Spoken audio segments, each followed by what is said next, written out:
그러면 이제 서서히 결론을 향해서 가야 될 것 같은데요.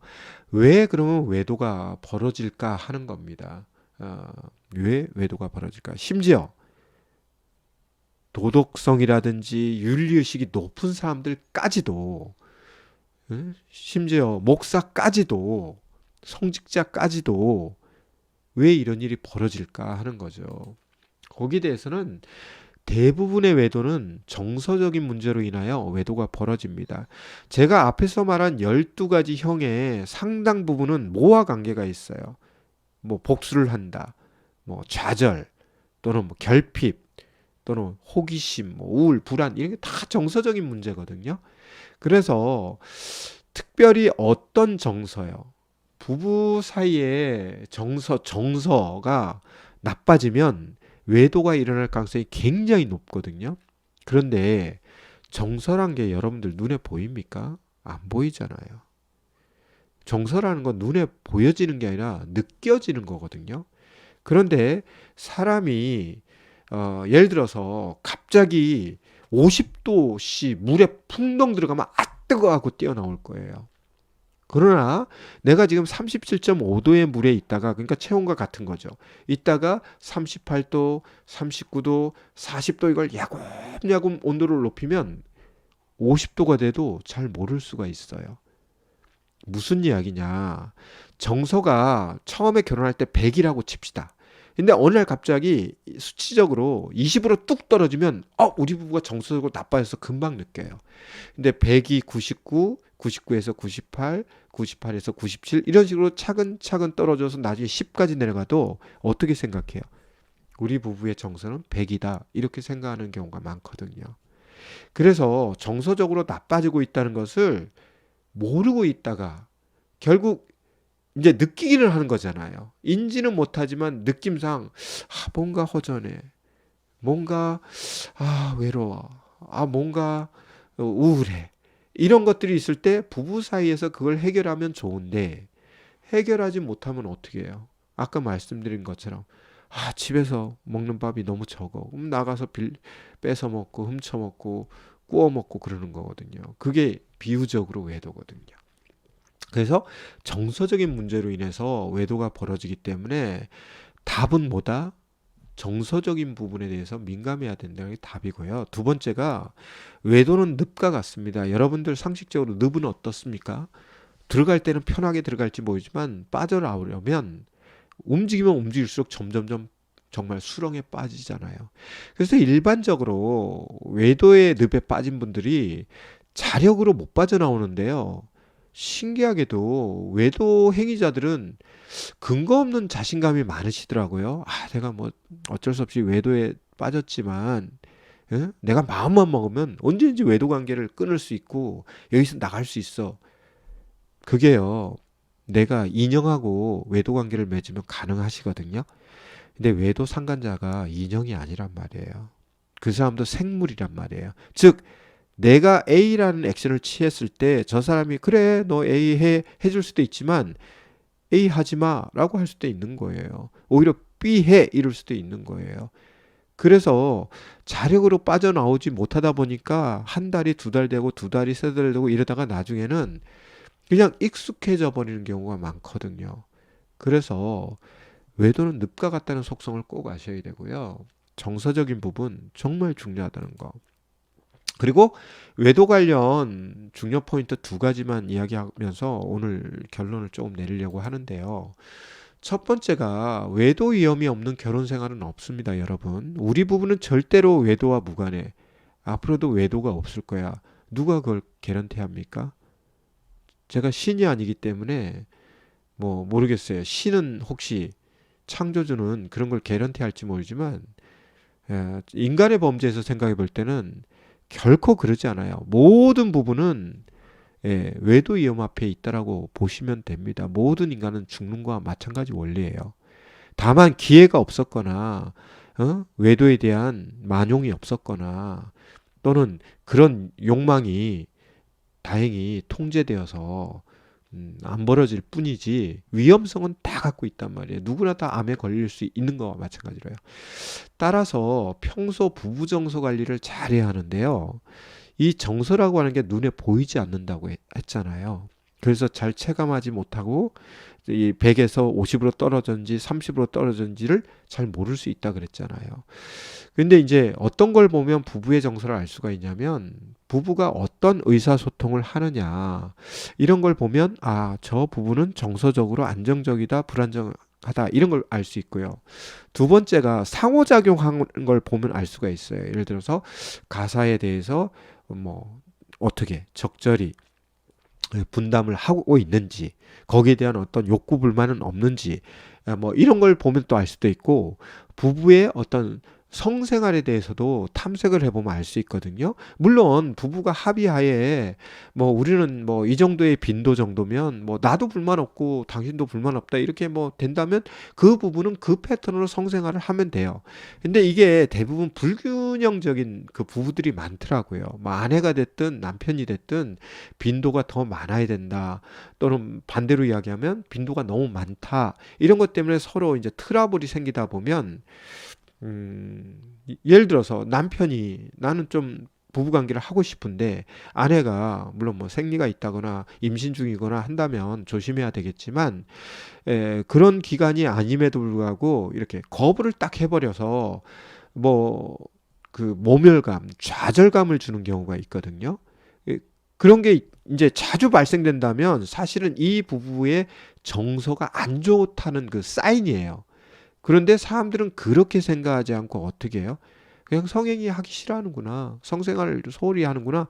그렇게 생각하지 그것 때문에 정서가 뚜두두두두둑 나빠지고 있다는 거를 미처 캐치 못 하거든요. 그래서 오늘 제 이 생방송을 보신 분들은 아, 그런 이 의사소통 또 상호작용 부부의 성생활 뭐 그 외에도 많이 있습니다. 뭐 예를 들어서 시월드 초월드 관계도 사실 부부 정서하고 관계가 있고요. 자녀들을 양육하고 훈육하는 것도 부부의 정서하고 관련이 있어요. 정서가 나쁘면 그 화살이 아이들한테 가거나 아이들을 내 편으로 만들거나 뭐 이런 게 있거든요. 그래서 그런 것들은 이제 나중에 또는 미리 상담을 받으신다면 거기서 다룰 거기 때문에 오늘 뭐 그렇게 섬세하게까지 제가 말씀은 드리지 못합니다만 하여간 이 부부 정서라고 하는 게 엄청나게 중요하다는 겁니다. 그리고 이미 외도가 벌어졌다면 상처 치료와 함께 추가적 외도 예방을 하는 이 두 마리 토끼를 동시에 잡아야 되고요. 제 영상을 보시는 분들 중에 외도와 무관한 부부들이 있다면 뭐 상처 치료는 하실 필요 없겠죠. 언제든지 외도가 벌어질 수 있다는 외도 예방적 차원에서 어, 뭔가 그 자기 관리라든지 또는 부부간의 어떤 정서적인 음, 그 분위기를 항상 일정 수준 이상 유지하는 것에 대해서 상당히 신경을 써야 되고 거기에 관심을 둬야 된다는 그런 과제가 있습니다. 그래서 오늘 이제 준비한 것은 여기까지인데요. 종합적으로 이야기를 해보면 외도 행위자의 성격이 이상하다. 저 사람의 뭐 도덕성이 이상하다. 윤리의식이 이상하다.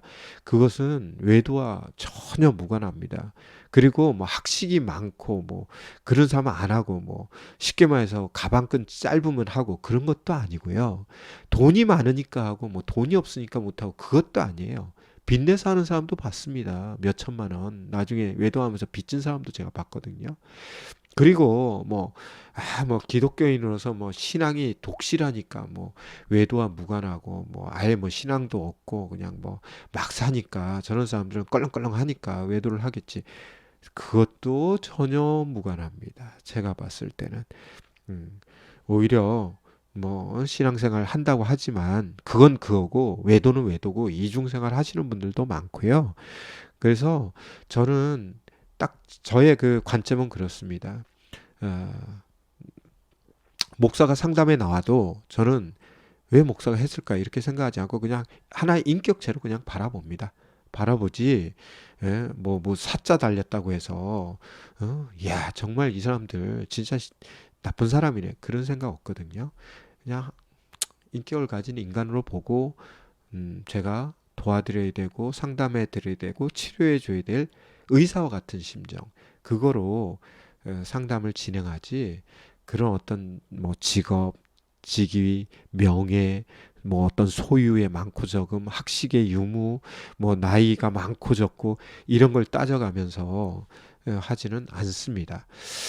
중요한 것은 외도 피해자가 외도 문제를 해결하려면 막연히 외도 행위자를 그냥 성격 이상자 또는 뭐 파탄자 이렇게 바라본다거나 포괄적으로 그렇게 하지 마시고 제가 오늘 설명해 드린 이 유목화를 통해서 거기서 답을 얻을 수가 있어요. 예를 들면 우울형이다 그러면 이런 분들은 우울에 대한 치료를 받으셔야 되는 거고요. 불안형이다 그러면 불안에 대해서 배우셔야 되고 유아기형이다 그러면 부부관계가 엄마와 사는 아들의 관계라든지 아빠와 사는 딸의 관계가 아니라 남편과 아내가 사는 관계로 이걸 바꿔야 되는 겁니다. 그러니까 모든 이름에는 그 이름 자체가 바로 솔루션인 겁니다. 결핍형이면 그 결핍을 아주 긍정적이고 적절한 방법으로 어떻게 채울 것이냐, 그것도 부부가 이거고요. 스트레스형이면 스트레스를 어떻게 해소할 것이냐, 그 방법을 찾는 게 바로 상담 치료의 방향성이고 목표라는 거죠. 따라서 민감하게 외도 행위자를 어떤 유형의 사람인지를 알아야 거기서부터 답을 찾고 거기서부터 첫 번째 출구를 찾고 나아갈 수가 있는 건데 이런 걸 모르다 보니까 외도 피해자들이 그냥 포괄적으로 그냥 저거는 완전히 괴물이야, 악마야, 응? 사이코패스야, 소시오패스야 이렇게 그냥 뭐 근거도 밑도 끝도 없이 외도 행위 했다는 그 하나만 가지고 그렇게 갖다가 싸그리 하면 그러면 좋습니다. 사이코패스라고 칩시다. 그럼 뭐 사이코패스라고 진단만 하면 끝나는 건가요? 어떻게 하실 건데요? 외도 피해자는. 비난만 하시면 답이 나오나요? 아니잖아요. 그러니까 냉정하게 이혼을 하고 안 하고를 떠나서 이 문제를 해결하고 이혼을 하시더라도 이혼하셔야 되고요. 만약 이혼하시고 안 하시고 같이 사신다면 당연히 이 문제를 해결해야 되지 않겠습니까?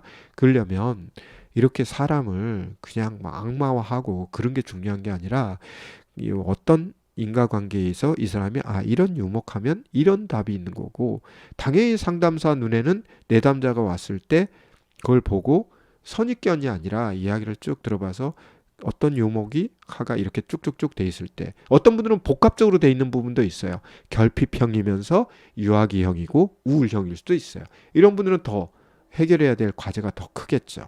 그래서 이렇게 좀 우리가 치료적 관점에서 비록 외도 행위자라고 하더라도 바라볼 가치가 있는 것이다. 이렇게 말씀을 드리고요. 다음 주에는 반대로 외도 피해자 유형을 다룰 겁니다. 이것은 반대로 외도 행위자들이 외도 피해자들을 이해하고 그래서 어떻게 도와줘야 되며 또 어떠한 상호작용을 해야만이 외도 직면 후에 외도 부부가 스트레스와 고통은 조금 완화시키면서 어떤 출구의 방향을 찾아가는데 도움이 되시라고 다음 주는 외도 피해자 유형을 다루도록 그렇게 하겠습니다. 근 1시간 넘게 저희 라이브 방송을 봐주셨는데요. 여러분 부부의 어떤 문제 해결에 도움이 되는 정보가 됐으면 좋겠다는 게 저의 바람이고요. 여러분들이 다시 한번 구독과 좋아요 꾹꾹꾹꾹 눌러주시면 제가 컨텐츠를 만들 때 굉장히 동기부여가 되고 굉장히 힘이 생깁니다. 그래서 더 좋은 컨텐츠를 만들어서 제공해 드려야 되겠다는 그런 생각을 많이 하고 저 나름대로 연구하고 또 상담의 경험을 통해서 그것을 잘 필터링해서 여러분한테 좋은 정보를 드림으로 해서 외도에 대한 상처 치료 그리고 추가적 외도의 예방 이런 것들에 도움을 드릴 수 있을 것 같습니다. 이런 저의 마음의 취지를 좀 이해해 주시고요. 다시 한번 더 외도 피해자들만의 밴드 주소 고정 댓글에 있으니까 확인해 주시고요. 그 다음에 저희 동행심리상담센터는 인천에 있는데요. 대표 전화는 070-4079-6875로 해주시면 되고 근무 시간은 월요일부터 토요일까지는 아침 9시에서 저녁 9시 그 다음에 일요일은 오후 5시부터 9시까지가 공식적인 근무 시간이고요.